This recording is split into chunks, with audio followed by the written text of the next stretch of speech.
Infinix m'a envoyé le Samsung Galaxy A35 pour le comparer à son dernier fleuron, le Note 50 Pro. Il faut dire que le Galaxy A35 est l'un des concurrents majeurs de ce téléphone d'Infinix. Ces deux jouent dans la même catégorie de prix, le Note 50 Pro coûtant 151 900, tandis que le Galaxy A35 coûte 165 000 francs CFA. Au-delà de leur prix, je vais les mettre côte à côte dans trois catégories phares, à savoir l'IA, l'autonomie et la construction et le design. Débutons donc par l'IA et à ce niveau, le Galaxy A35 pâlit face au Note 50 Pro. Malgré la révolution de l'IA sur les mobiles que Samsung a popularisé l'année dernière avec ses modèles phares, ce modèle n'a carrément rien reçu. Ainsi, sur l'Infinix Note 50 Pro, vous allez retrouver des outils tels que Folas l'assistant IA d'Infinix, la traduction d'appel, la résolution de problèmes de maths par IA et écriture IA pour ne citer que cela. Des outils essentiels chez certains utilisateurs que le Samsung Galaxy A35 n'offre pas. Mais ce n'est pas pour dire qu'il n'y a rien en tant que tel. J'ai fouillé et j'ai trouvé quelques outils qui plus ou moins exploitent l'IA sur le Galaxy A35 que je vais essayer de comparer avec l'Infinix Note 50 Pro. On va commencer par un petit battle entre les assistants vocaux. Chez Samsung, on a Bixby et chez Infinix, Folax à travers OneTap AI. Tous deux peuvent être activés en appuyant sur le bouton d'allumage. Voici mon expérience que je vous montre tout à l'heure quand je me suis filmé. Augmente le volume à 70%. Le volume des médias a été réglé sur 70. Diminue la luminosité à 30%. La luminosité est à 30% maintenant. Augmente le volume à 70%.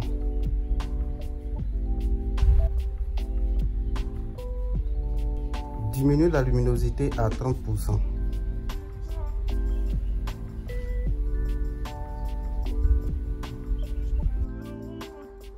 Connais-tu le Kejenu?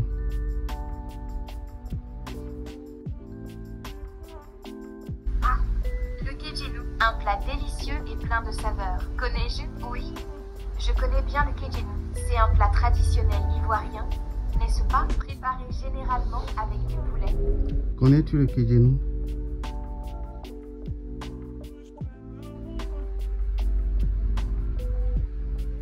Je n'ai pas compris ta demande. Je veux savoir si tu connais le Kejenu.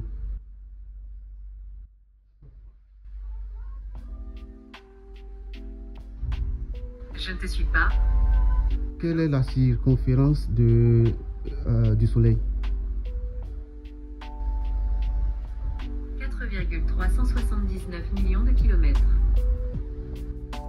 Quelle est la circonférence du Soleil?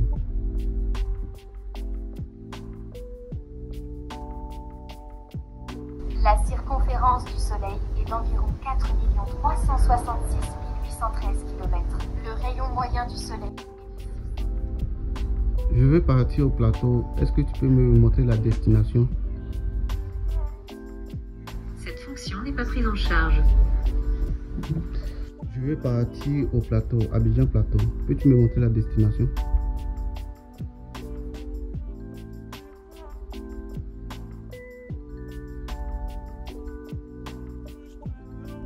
Après ce petit battle des assistants vocaux que je laisse vous-même me dire qui est le vainqueur, voici les performances avec l'effaceur IA. Avec le Galaxy A35, vous devez cliquer sur l'icône de modification d'image, puis sélectionner le dernier menu. À partir de là, vous pouvez choisir l'option pour effacer les objets indésirables sur une photo. Comme vous pouvez le voir au niveau du Galaxy A35, l'IA a effectivement supprimé le trépied de l'image, mais la reconstruction a été mal faite. Au niveau de l'ajout du sujet, on remarque une zone floue et déformée, ce qui crée un effet peu naturel. Cela attire l'attention et casse la netteté de la scène.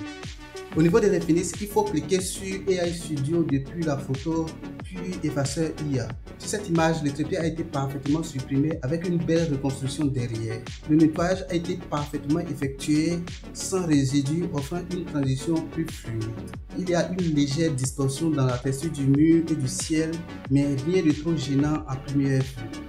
Je mets les deux rendus côte à côte afin que vous puissiez vous-même faire vos propres idées. Après ce petit battle au niveau de l'IA, intéressons maintenant à la batterie. Pour ce test, j'ai laissé les deux téléphones se décharger complètement, puis je me suis mis à les recharger pour voir comment les deux se rechargent rapidement. J'utilise le boîtier de 90 watts pour charger le Note 50 Pro, tandis que pour l'A35, puisqu'il ne fournit pas de boîtier dans la boîte, j'ai un boîtier de 70 watts qui devrait pouvoir lui permettre d'atteindre son maximum de 25 watts. Après 10 minutes de charge, l'Infinix est à 16%. C'est là que je me suis rendu compte que la charge est en mode intelligent, donc je suis passé en mode hyper pour une charge beaucoup plus rapide. Le Galaxy A35 avait à peine bougé, étant à 4%. 15 minutes plus tard, le Note 50 Pro atteint 28%, tandis que le Samsung n'a gagné que 2% de plus. Après 30 minutes, le Note 50 Pro atteint 51%, tandis que le Galaxy A35 vient à peine de dépasser la barre des 10 à 12%. Après 45 minutes, pendant que le Note 50 atteint 74% en mode intelligent qui s'est réactivé sans que je ne m'en rende compte, l'A35 atteignait les 18%. J'étais un peu inquiet des chiffres et j'avais l'impression que le téléphone était bloqué à 10 watts. Alors j'ai changé le chargeur pour un de 18 watts, plus proche de sa limite de 25 watts. Et après une heure de charge, ça n'a rien changé. L'A35 est monté à 24% alors que le Note 30 était entièrement chargé. Très impressionnant pour Infinix et décevant pour Samsung qui, en plus de ne pas fournir de chargeur dans la boîte, son téléphone semble trier les chargeurs. Après cela, j'ai testé combien de temps la batterie tenait après une session de jeu. Et pour cela, j'ai utilisé un jeu aussi demandant, Genshin Impact. Après 30 minutes de jeu, le Galaxy s'est mieux comporté, perdant seulement 4%, tandis que le Note 50 Pro a perdu 7%. Il convient de noter que l'Infinix Note 50 Pro dispose également d'un mode ultra économie d'énergie, capable de fournir jusqu'à 2 heures d'appel et de messagerie avec seulement 1% de batterie. Ce mode n'existe pas sur le Galaxy A35 et donne un avantage significatif au téléphone d'Infinix quand nous sommes à court d'énergie. En résumé, côté recharge, l'Infinix Note 50 Pro l'emporte haut les mains avec une vitesse impressionnante, là où le Galaxy A35 peine à suivre, même avec un chargeur adapté. En revanche, lors du test de jeu, le Galaxy a montré une meilleure optimisation énergétique. À chacun ses forces. En ce qui concerne le design et la construction, on a deux approches distinctes. Le Samsung Galaxy A35 mise sur une élégance sobre et fonctionnelle, fidèle à la tradition de la marque. Il arbore un dos en verre, tandis qu'à l'avant, on a un écran en Gorilla Glass Victus Plus. Sa certification IP67 le protège contre la poussière et l'immersion temporaire dans l'eau, ce qui ajoute un vrai plus en matière de durabilité.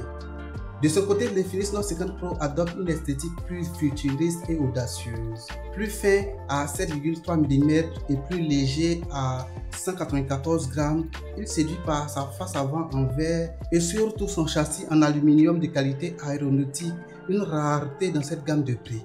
Il a une finition mat plus résistante aux traces de doigts que la finition lisse du Galaxy A35. Il affiche également une certification IP64 moins poussée que celle du Galaxy A35, mais suffisant pour résister aux éclaboussures. Matière d'écran, les deux jouent un peu dans la cour des grands, mais avec des nuances. Le Galaxy A35 propose un écran AMOLED de 6,6 pouces, 120 Hz avec une luminosité maximale de 1000 nits. Sa dalle est protégée par du Gorilla Glass Victus Plus, un atout majeur contre les rayures. L'Infinix Note 50 Pro va encore plus loin avec un AMOLED de 6,78 pouces, 144 Hz supportant jusqu'à 1 milliard de couleurs et cumulant à 1300 nits de luminosité pour une expérience visuelle plus fluide, immersive et surtout une meilleure visibilité en plein soleil. Côte à côte, en termes de rendu des couleurs, je préfère celui du Galaxy A35 avec des couleurs plus riches. Le Note 50 est cependant un peu plus fluide. Pour ce test, je ne suis pas trop attardé sur la qualité des photos, donc je vous partage quelques prises afin que vous puissiez vous faire votre propre idée.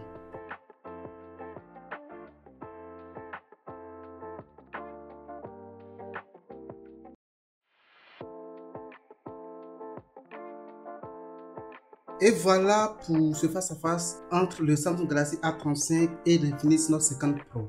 Comme vous avez pu le voir, chacun a ses points forts. Le Galaxy A35 brille par son design sobre, sa résistance à l'eau et un bel écran aux couleurs éclatantes.